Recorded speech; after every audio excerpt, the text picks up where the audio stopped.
13वां अध्याय, वाराह अवतार की कथा। श्री सुखदेव जी ने कहा, राजन, मुनिवर मैत्री जी के मुख से यह परम पुण्यमयी कथा सुनकर श्री विदुर जी ने फिर पूछा, क्योंकि भगवान की लीला कथा में इनका अत्यंत अनुराग हो गया था। विदुर जी ने कहा, मुने, स्वयंभू ब्रह्मा जी के प्रिय पुत्र महाराज स्वयंभू मनु ने अपनी प्रिय पत्नी शतरूपा को पाकर फिर क्या किया? आप साधु शिरोमणि हैं, आप मुझे आदिराज राज ऋषि स्वयंभू मनु का पवित्र चरित्र सुनाइए। वे श्री विष्णु भगवान के शरणापन्न थे, इसलिए उनका चरित्र सुनने में मेरी बहुत श्रद्धा है। जिनके हृदय में श्री मुकुंद के चरणारविंद विराजमान है, उन भक्त जनों के गुणों को श्रवण करना ही मनुष्यों के बहुत दिनों तक किए हुए शास्त्राभ्यास के श्रम का मुख्य फल है, ऐसा विद्वानों का श्रेष्ठ मत है। श्री सुखदेव जी कहते हैं, राजन, विदुर जी सहस्त्र शीर्षा भगवान श्री हरि के चरणाश्रित भक्त थे। उन्होंने जब विनय पूर्वक भगवान की कथा के लिए प्रेरणा की, तब मुनिवर मैत्रेय का रोम रोम खिल उठा। उन्होंने कहा, श्री मैत्रेय जी बोले, जब अपनी भार्या शतरूपा के साथ स्वयंभू मनु का जन्म हुआ, तब उन्होंने बड़ी नम्रता के साथ हाथ जोड़कर श्री ब्रह्मा जी से कहा, भगवान, एकमात्र आप ही समस्त जीवों के जन्मदाता और जीविका प्रदान करने वाले पिता हैं। तथापि हम आपकी संतान ऐसा कौन सा कर्म करें जिससे आपकी सेवा बन सके? पूज्यपाद, हम आपको नमस्कार करते हैं। आप हमसे हो सकने योग्य किसी ऐसे कार्य के लिए हमें आज्ञा दीजिए जिससे इस लोक में हमारी सर्वत्र कीर्ति हो और परलोक में सद्गति प्राप्त हो सके। श्री ब्रह्मा जी ने कहा, तात पृथ्वीपते, तुम दोनों का कल्याण हो। मैं तुमसे बहुत प्रसन्न हूं, क्योंकि तुमने निष्कपट भाव से मुझे आज्ञा दीजिए यों कहकर मुझे आत्मसमर्पण किया है। वीर, पुत्रों को अपने पिता की इसी रूप में पूजा करनी चाहिए।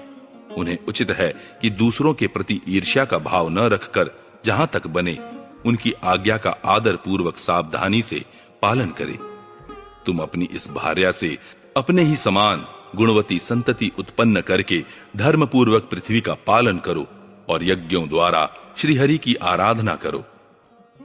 राजन, प्रजापालन से मेरी बड़ी सेवा होगी और तुम्हें प्रजा का पालन करते देखकर भगवान श्रीहरि भी तुमसे प्रसन्न होंगे।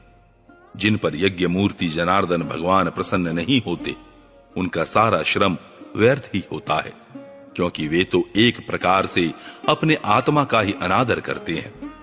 मनु जी ने कहा, पाप का नाश करने वाले पिताजी, मैं आपकी आज्ञा का पालन अवश्य करूंगा, किंतु आप इस जगत में मेरे और मेरी भावी प्रजा के रहने के लिए स्थान बतलाइए।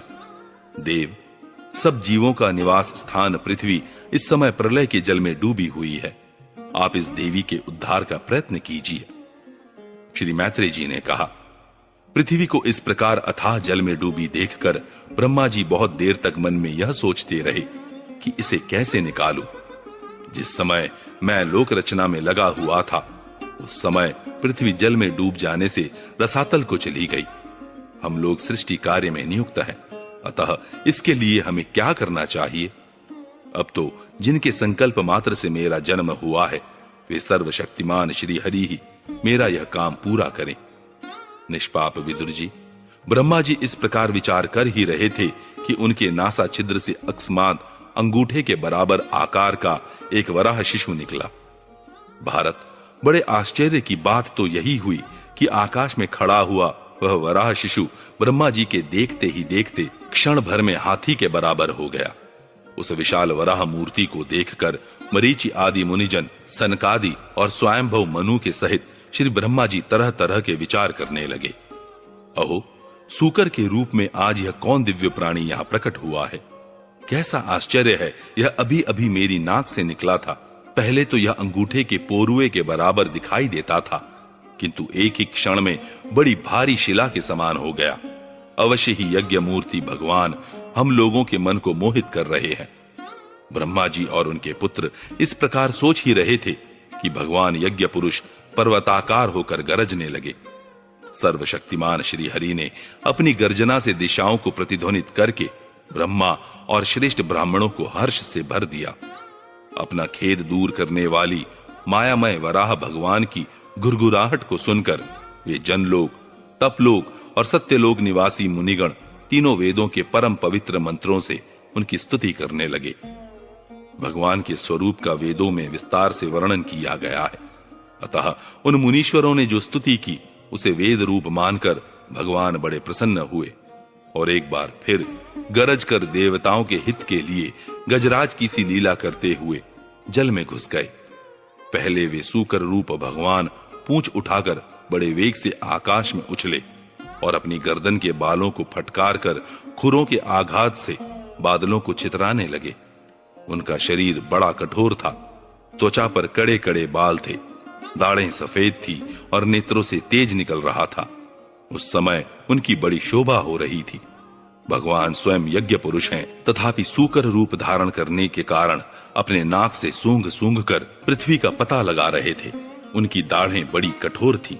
इस प्रकार यद्यपि वे बड़े क्रूर जान पड़ते थे, तथापि अपनी स्तुति करने वाले मरीचि आदि मुनियों की ओर बड़ी सौम्य दृष्टि से निहारते हुए उन्होंने जल में प्रवेश किया। जिस समय उनका वज्रमय पर्वत के समान कठोर कलेवर जल में गिरा, तब उसके वेग से मानो समुद्र का पेट फट गया और उसमें बादलों की गड़गड़ाहट के समान बड़ा भीषण शब्द हुआ।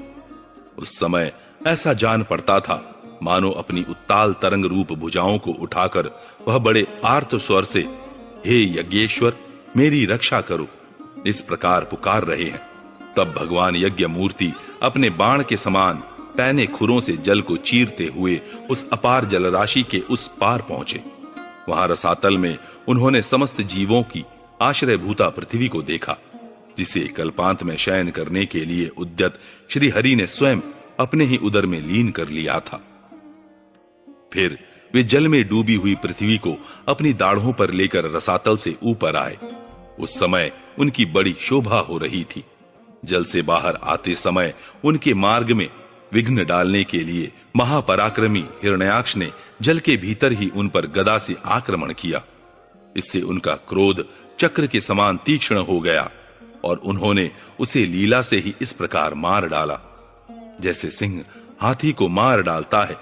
उस समय उसके रक्त से थूथनी तथा कनपटी सन जाने के कारण वे ऐसे जान पड़ते थे मानो कोई गजराज लाल मिट्टी के टीले में टक्कर मार कर आया हो।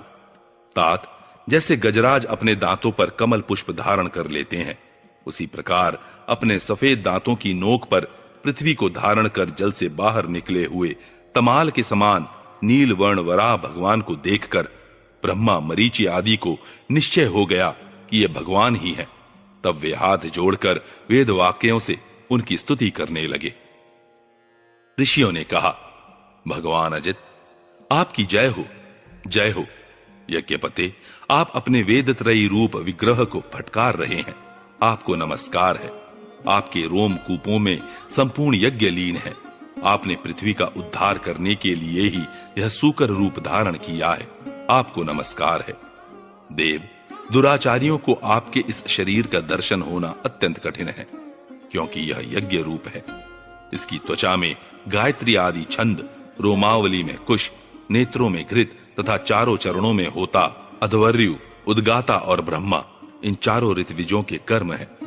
ईश, आपकी थूथनी में शुक्र है, नासिका छिद्रों में श्रुवा है, उदर में ईडा है, कानों में चमस है, मुख में प्राशित्र है और कंठ छिद्र में ग्रह है। भगवान, आपका जो चबाना है वही अग्निहोत्र है। बार बार अवतार लेना यज्ञ स्वरूप आपकी दीक्षणीय इष्टि है। गर्दन उपसद है, दोनों दाढ़ें प्रायणीय और उदयनीय है, जीवा प्रवर्ग्य है, सिर सभ्य और आवसथ्य है तथा प्राण चीति है। देव, आपका वीर्य सोम है, आसन प्रातः सवनादि 3 सवन है, सातों धातु अग्निष्टोम, अत्यग्निष्टोम, उक्त, षोडशी, वाजपेय, अतिरात्र और आप्तोर्याम नाम की 7 संस्थाएं हैं तथा शरीर की संधियां संपूर्ण सत्र है। इस प्रकार आप संपूर्ण यज्ञ और क्रतु रूप हैं। यज्ञानुष्ठान रूप इष्टियां आपके अंगों को मिलाए रखने वाली मांसपेशियां हैं। समस्त मंत्र, देवता, द्रव्य, यज्ञ और कर्म आपके ही स्वरूप हैं। आपको नमस्कार है। वैराग्य, भक्ति और मन की एकाग्रता से जिस ज्ञान का अनुभव होता है वह आपका स्वरूप ही है। तथा आप ही सबके विद्या गुरु हैं। आपको पुनः पुनः प्रणाम है।